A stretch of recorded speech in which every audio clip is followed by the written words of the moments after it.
Hello friends, I'm Dr. Shraddha Shinde. I'm fetal medicine specialist. Friends, आज हम लोग intra uterine growth restriction या intra uterine growth retardation, जिसे IUGR भी कहा जाता है, उस बारे में हम बात करने वाले हैं।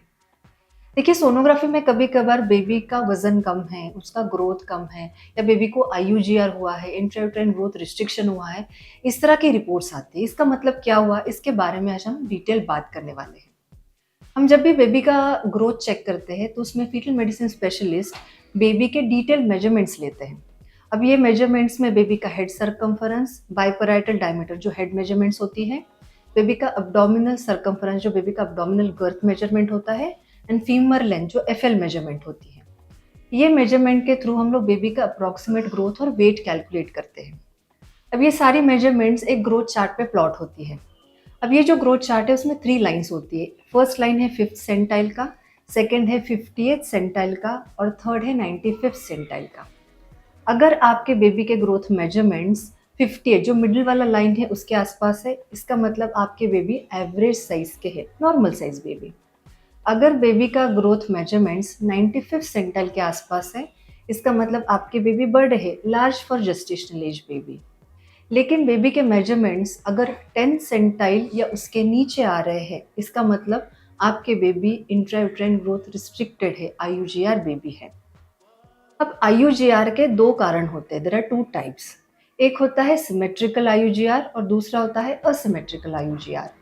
सिमेट्रिकल आईयूजीआर में बेबी के सारे मेजरमेंट्स जो हम लोग हेड सर्कम्फरेंस, अब्डोमिनल सर्कम्फरेंस और फीमर लेंथ लेते हैं, वो सारे मेजरमेंट्स 10 सेंटाइल के नीचे होते हैं।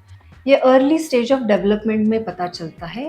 ऑलमोस्ट 20% ऑफ द सिचुएशंस में सिमेट्रिकल आईयूजीआर होता है। असिमेट्रिकल आईयूजीआर कब होगा, जब बेबी के मेजरमेंट्स, उसका ग्रोथ, बेबी का अब्डोमिनल सर्कम्फरेंस 10 सेंटाइल के नीचे हैं, लेकिन बेबी का हेड मेजरमेंट्स एंड उसका फीमर लेंथ नॉर्मल साइज से है, तो इसको हम असिमेट्रिकल आईयूजीआर कहेंगे।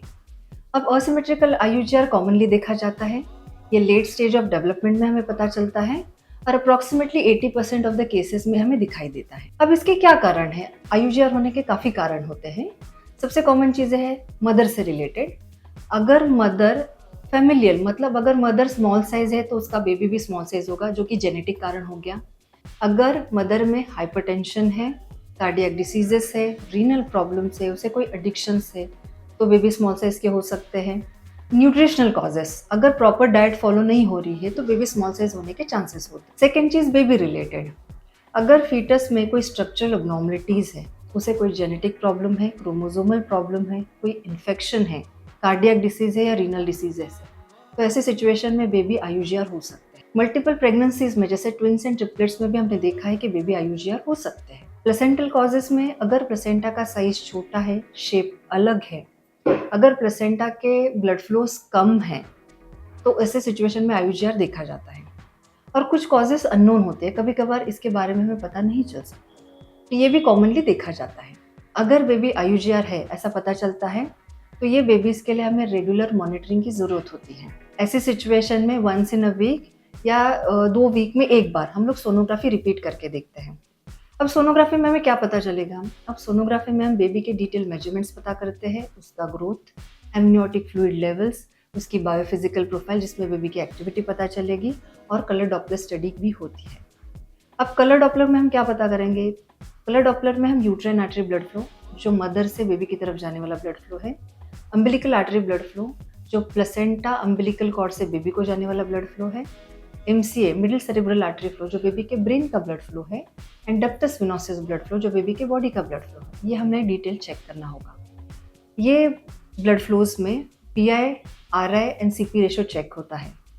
अगर ये रेशोज चेंज हो जाते हैं, कम ज़्यादा होते हैं, तो इसका मतलब ये है कि बेबी को डिस्ट्रेस हो रहा है, और उसके बाद बेबी का डिलीवरी प्लानिंग करना ज़रूरी हो जाता है। जब भी हम बेबी का डिलीवरी प्लान करेंगे तो कुछ क्रिटिकल फैक्टर्स हैं।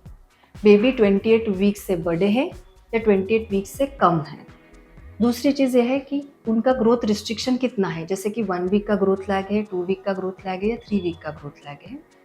Third thing is colour Doppler changes किस तरह के हैं, जैसे कि अम्बिलिकल आर्टरी का ब्लड फ्लो एब्सेंट हो गया या रिवर्स हो गया है, एमसीएम में ब्रेन स्पारिंग इफेक्ट हो रहा है, या डक्टस विनोसिस का ब्लड फ्लो चेंज हो गया है। इस तरह के चेंजेस से हमें पता चलता है कि बेबी यूट्रस के अंदर सेफ नहीं है और हमें जल्द से जल्द डिलीवरी प्लानिंग की ज़रूरत पड़ सकती है। अब इस तरह की प्लानिंग के लिए फीटल मेडिसिन स्पेशलिस्ट और आपके ऑब्स्टेट्रिशियन आपको इस प्रोसेस में हेल्प कर सकते हैं। तो अगर आपको पता चलता है कि आपकी बेबी की ग्रोथ कम है और उनको आईयूजीआर है, तो आपको फीटल मेडिसिन स्पेशलिस्ट से ये सोनोग्राफी ज़रूर करवानी चाहिए। अगर आईयूजीआर रिलेटेड आपको कोई भी क्वेरी या सवाल है तो हमें कमेंट सेक्शन में ज़रूर लिखिए। Thank you.